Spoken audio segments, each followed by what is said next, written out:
అందరూ మంచిగా ఉన్నారా? ఇవాళ నేను భక్షాలు చేసి చూపిస్తా. ఏం భక్షాలంటే ఇవి శనగపప్పు కాదు. ఆల్రెడీ మన వీడియోలో శనగపప్పు ఉన్నాయి. ఇవాళ నేను పల్లీలు, నువ్వులు, బెల్లం వీటితోని కాంబినేషన్ ఏంటిదంటే పల్లీలు, నువ్వులు, బెల్లం. ఆల్రెడీ మనం తీపి కోసం వేసుకుంటాం, చక్కెర వేయకుండా బెల్లం వేస్తాను. ఇవి ఎవరైనా తినచ్చు. ఇప్పుడు ఉగాది పండుగ వచ్చే వరకు దాని ఆపరేషన్ అయి ఉంటుంది, పప్పు తినద్దు అనుకుంటారు. ఇక ఎవరన్నా కానీ పప్పు తినద్దు అని అనుకున్న వాళ్ళకైతే ఇట్లా చేసుకొని తినచ్చు. అది ఎట్లా చేసుడు మరి అందరికీ తెలియకపోవచ్చు. పాకం పట్టుడా మరి ఉట్టి కలుపుడా అని ఉంటుంది కొన్ని డౌట్లు. అందుకే నేను ఒకసారి చేసి ఇవాళ చూపిస్తా మీకు. అట్లా తినని వాళ్ళు ఉంటే చేసుకోండి. లేకపోతే ఇంకెప్పుడన్నా మనం ఎటన్నా పోవాలనుకుంటాం అనుకో, అప్పటికప్పుడు ఏదన్నా స్వీట్ చేయాలనుకుంటాం. మా అన్ని స్వీట్లు రొటీనే కదా, ఇది ఒక తీరు వెరైటీ చేసుకొని టక్కన పట్టుకొని పోవచ్చు. అటు గుళ్ళలకు పోతాము, శ్రావణ మాసం అని, కార్తీక మాసం అని మనిషికి ఒక ఐటెం తీసుకొచ్చుకొని నలుగురం కలిసి పోతాం కదా ఎటన్నా లేడీస్. అట్లాంటప్పుడైనా పిల్లలతో పిక్నిక్ పోయినా, లేకపోతే మనకే తినబుద్ధి అయి ఇంట్లో చేసుకోవడానికైనా అన్ని రకాల మన ఇంట్లో ఉన్న వాటితో యూజ్ అవుతుంది. పప్పు అయితే ఉడకబెట్టాలి, దాన్ని పట్టాలి, చెయ్యాలి అనుకునే వాళ్ళు ఇదైతే జల్దీ అయిపోతుంది. మళ్ళీ నిల్వ కూడా ఉంటాయి, ఖరాబు కాదు. బయట పెట్టినా ఖరాబు కావు ఇవి. అది ఎట్లనో నేను చూపిస్తాను మీకు. ఇప్పుడు మీకు కొలత ప్రకారం చెప్తా, బెల్లం ఎట్లా వేసుకోవాలన్న దాని గురించి. ఇక ఇది ఎప్పుడు చూపించేదే. ఇక దీనడు పల్లీలు నేను అది సగం ఇది సగం చెప్తాను అన్నట్టు. అదొక డబ్బెడు, ఇదొక డబ్బెడు చెప్తాను. నువ్వులు ఒక డబ్బా, పల్లీలు ఒక డబ్బా. ఇక ఎట్లా తీసుకున్నా, జోకు ప్రకారం తీసుకున్నా, మీరు గ్లాస్తో తీసుకున్నా ఇట్లా తీసుకోండి. ఇక నేను ఫస్ట్ ఇవి పల్లీలు వేస్తా. పల్లీలు వేస్తాను, కొంచెం సిమ్ముకు పెట్టి వేస్తాను. ఎందుకంటే ఇప్పుడు ఇది వేయించుకుంటా నేను పిండి కలుపుతా. ఇగో పిండి, ఇది నేను గోధుమ పిండే తీసుకుంటాను. అచ్చంగా పూరీల పిండి అన్న చేసుకోండి, అచ్చంగా మైదా పిండి అన్న చేసుకోండి. ఇగో ఇట్లనే సగం ఇదన్న చేసుకోండి. మళ్ళా ఇంకా మీకు ఇష్టమైతే సగం గోధుమ పిండి, సగం మైదా పిండి కూడా కలుపుకోవచ్చు. ఇక అది మీ ఇష్టం, మనం ఎట్లా చేసుకోవాలనుకున్నా మన ఇష్టం, మన టేస్ట్కు తగ్గట్టు. ఇంట్లోకి ఇంత ఉప్పు వేస్తా టేస్ట్ కోసం.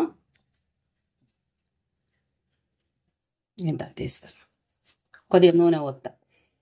ఇప్పుడైతే చిసుకేటప్పుడు కొద్దిగా నూనె పోస్తా, మళ్ళీ తర్వాత కూడా పోయాలి.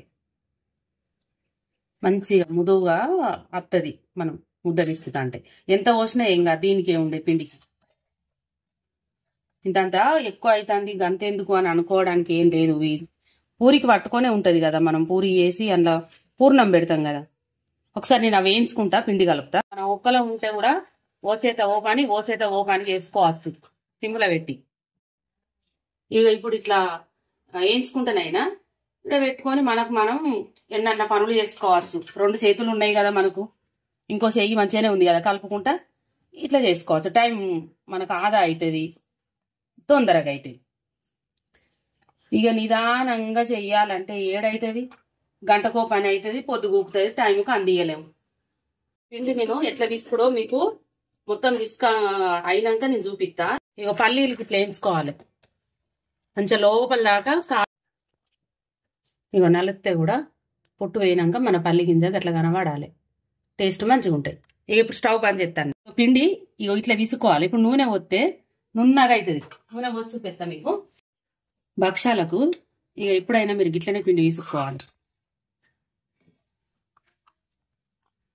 మనం ఇంట్లో పూర్ణం పెట్టి ఇట్లా చెయ్యి మీద అనుకొని ప్రెస్ చేసుడైనా, అందుకోసం మనం చపాతీ పిండి కన్నా లూజు విసుకోవాలి. ఎప్పుడైనా మనం పప్పు భక్షాలకైనా ఇప్పుడు ఇక మీరు ఎన్ని రకాలన్నా చేసుకోవచ్చు. పల్లీలు నువ్వులతోనైనా, ఉప్మా రవ్వతో చేసుకుంటారు, తర్వాత మన దొడ్డు రవ్వ గోధుమ రవ్వతో చేసుకోవచ్చు.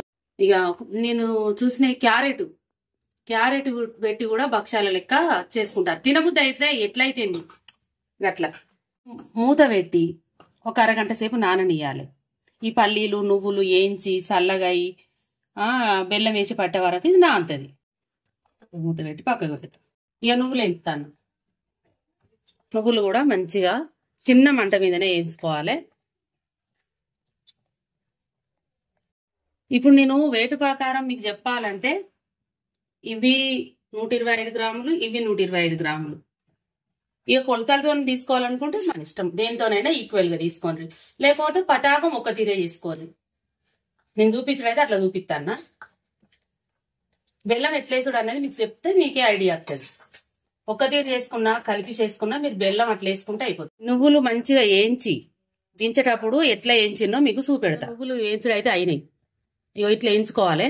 మీకు చూస్తే ఎట్లా కనబడుతున్నాయి, నల్లగా ఉన్నాయి, బాగా వేయించింది అనుకుంటారా?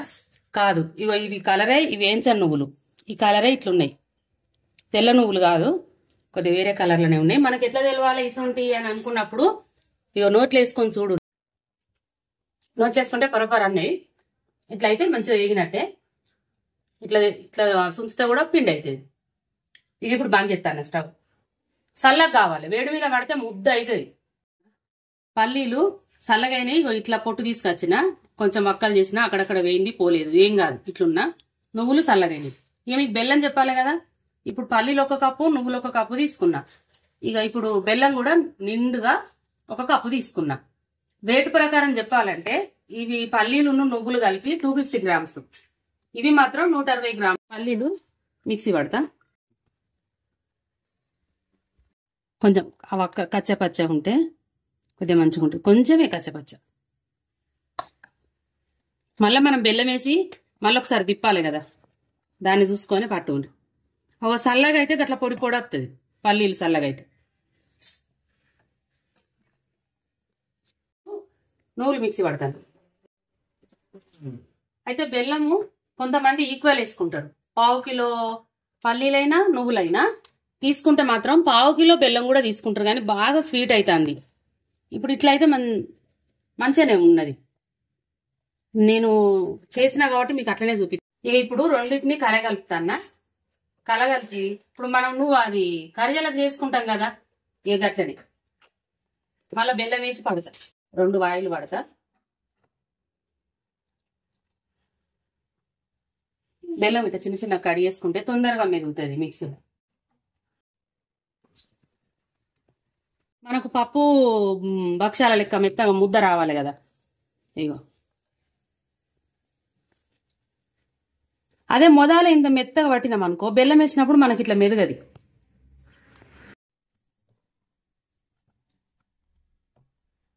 ఇక మనం పట్టిన పౌడర్ను కలగలుపుతాను ఒకసారి, అన్నిటికీ కలగలవాలి, అంతటా కలగలవాలని పిసుకుతాను.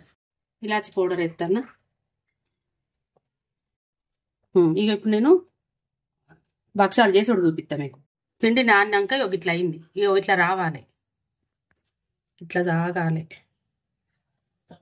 ఇక ఇప్పుడు నేను చిన్న చిన్న ముద్దలు చేసుకుంటా.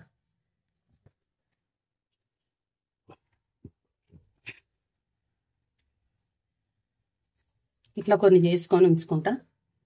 గోధుమ పిండిని ముద్దలు చేసిన ఇట్లా. ఇప్పుడు ఏలకుల పొడి కలిపినా కదా, మరి ఇట్లనే ఉంటే మనకు భక్ష రాదు. అయితే దీన్ని ఏం చేయాలి, మనకు శనగపిండి ముద్ద వచ్చినట్టు రావాలి. ఇక ఒక్కటే పొట్టు మీకు చూపిస్తా. ఇక బాగా పోసుకోవద్దు, మనకి ఏంటంటే పిండి ముద్ద లెక్క చేతికి రావాలి. చూసుకొని ఒక్కసారి గుమ్మరిచ్చిర్రు అనుకో, అమ్మో మనం ఇక చెడు చేయలేక అదైతాం. అయ్యో దీన్ని చూసుకొని నేను పిండి ఎట్లా, ఇప్పుడు ఇది పల్లీల ముద్ద పిండిని ఎట్లా తయారు చేస్తానో చూడుండ్రి. మన చెయ్యికి ముద్ద వచ్చేటట్టు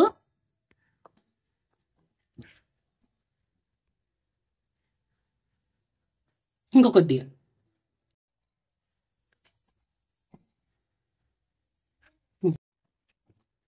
మనకి ఎట్లా లూజు పూర్ణం ఎట్లా ఉండాలో నేను చూపిస్తాను మీకు. పొయ్యి మీద పెట్టి వేడి చేసుకోవచ్చు కదా అని అనుకుంటారు, కానీ లూజ్ అవుతుంది బాగా, బెల్లం కరిగి లూజ్ అవుతుంది, ఇంకొక పొట్టు పడుతుంది. ఎందుకంటే బెల్లము నువ్వులు పల్లీలు కాబట్టి తొందరగా లూజ్ అయ్యే ఛాన్స్ ఉంటుంది. మళ్ళీ మనం చేస్తా అంటే కూడా ముద్ద మంచిగా ఉండదు, మంచిగా రాదు భక్షాలు. ఇక ఫైనల్గా పోసిన చూడుండ్రి, ఇక ఇట్లా ఈ తీరుగా ఉంచుకోవాలి. గంత పొడి పొడి పిండి ఇక ఇంత అయింది. ఇక ఇట్లా ఉండాలి, ఇక కరిగితే ఇట్లనే అతుకుద్ది. అందుకే ఇక ఇట్లా ముద్దలు చేసి పక్కకు పెడతా నేను. అరిసెల పాకం పట్టినాక మనం పిండి కలిపినాక ముద్ద ఎట్లుంటుంది, బియ్య పిండి పోసినాక గట్ల ఉండాలి, ఇట్లా లూజు. ఇక నేను ముద్దలు చేసి పక్కకు పెట్టుకొని చేసి చూపిస్తా మీకు. ఇక పూరి తయారు చేస్తానా. పూర్ణం ఒకటేసారి, ఇక పూర్ణం అంటారు, మనం శనగపిండి లెక్క చెప్తాను మీకు. ఇప్పుడు ఈ పల్లీల నువ్వుల ముద్దలు ఒకటేసారి ఇట్లా ముద్దలు వేసి పెట్టుకోండి, చేతికి అంటుతుంది బంక బంక. ఓకే, ముద్దలు ఆ ముద్దలు కూడా గోధుమ పిండి ముద్దలు కూడా ఒకసారి చేసి పెట్టుకోండి. ఈ పల్లీల నువ్వుల ముద్దలు కూడా ఒకసారి చేసి పెట్టుకోండి. ఇగో ఇట్లా ఇట్లా పెట్టిన.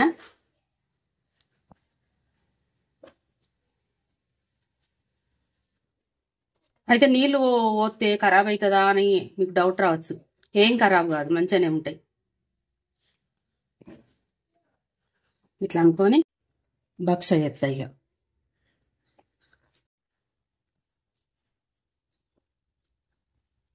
పిండి తీరు, గోధుమ పిండి తీరు మనకు పట్టుకున్న పూర్ణం తయారు చేసుకోవాలి. ఇప్పుడు ఇక పూర్ణం తగ్గట్టుకు గోధుమ పిండి విసుక్కోవాలి. మనం ఇప్పుడు గోధుమ పిండి లోపల పెట్టేదాన్ని పూర్ణం అంటాం. దేన్నైనా సరే పూర్ణం అనే తయారు చేసుకుంటాం మనం. ఇక మీరు సైజు చిన్నగానే చేసుకోండి, పెద్దగానే చేసుకోండి. ఇక ఇట్లా చేసిన. ఇప్పుడు నేను కాలుతా ఇక నూనె వేసి, ఇక నూనె వేసి భక్షాలు వేసి. మనం పిండి విసుకంగా కూడా నూనె ఎక్కువనే పోసినా కదా, బాగా అంతగానం పోసుకోకుండా ఏం కాదు.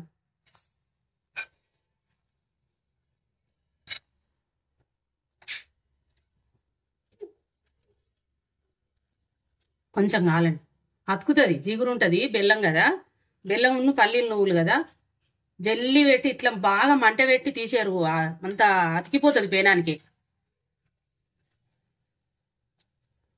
ఇక ముద్దలు చూడండి, ఇప్పుడు నేను చేయంగా చేతికి అతికినాయి కదా, నీళ్ళు పోసి పిసికినప్పుడు ఇప్పుడు అతుకుతాయా? అతకాయి. ఇక ఫస్టే మనకు చెయ్యికి అంతా అంటుకుంటుంది. అట్లాంటప్పుడు అన్ని ముద్దలు అన్ని చేసి పెట్టుకొని చెయ్యి కడుక్కోవాలి, నీట్గా ఉంటుంది చెయ్యి.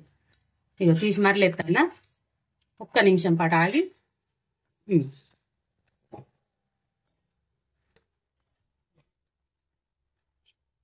మంట స్లోగా పెట్టకుండ్రి, హైగా పెట్టకుండ్రి. మనం పెనం పొయ్యి మీద పెట్టి అప్పాలు చేసుకునేంతసేపు సిమ్ముకు పెట్టండి. అయితే కొంచెం బాగా కాలితేనేమో తగ్గియాలి. ఇక కొంచెం అప్పటికప్పుడు పెట్టుకుంటే కొంచెం ఎక్కువ పెట్టుకోరు. మంటను మాత్రం మనమే చూసుకోవాలి. ఇక ఊకే ఇప్పుడు ఇటు మంచిగా గాలింది, అటు కూడా కాల్చుకోవాలి, తిప్పుకుంటూ వేసుకోవాలి. ఊకే 2-3 సార్లు తిప్పేసి తీసుకుంటే అయిపోతుంది. కానీ మంచిగా ఉంటాయి భక్షాలు. సేమ్ మనం కర్జలు తిన్న ఫీలింగ్ వస్తుంది. కర్జలు అయితేనేమో మనం డీప్ ఫ్రై చేస్తాం, ఇవి అయితేనేమో గింతంత నూనెతోనే కదా కాల్చుకునేది. మంచిగా ఉంటాయి. చూస్తానరా ఎంత మంచిగా గాలినాయి. ఇట్లా నేను కాల్చుకుంటా ఒక 4-5 అయినాక మీకు చూపిస్తా. చూసిర్రు కదా పల్లీలు నువ్వుల భక్షాలు. మీకు వెరైటీ కావాలనుకుంటే ఇట్లా చేసుకోండి. ఇక నేను ప్రాసెస్ అంతా మీకు చూపించిన, చేసుడు కూడా మీకు నేర్పించిన. ఇక చేసుకొని తిని ఎట్లున్నాయో కామెంట్ చేయండి, లైక్ చేయండి, సబ్స్క్రైబ్ చేయండి, తోటి వారికి నేర్పించండి.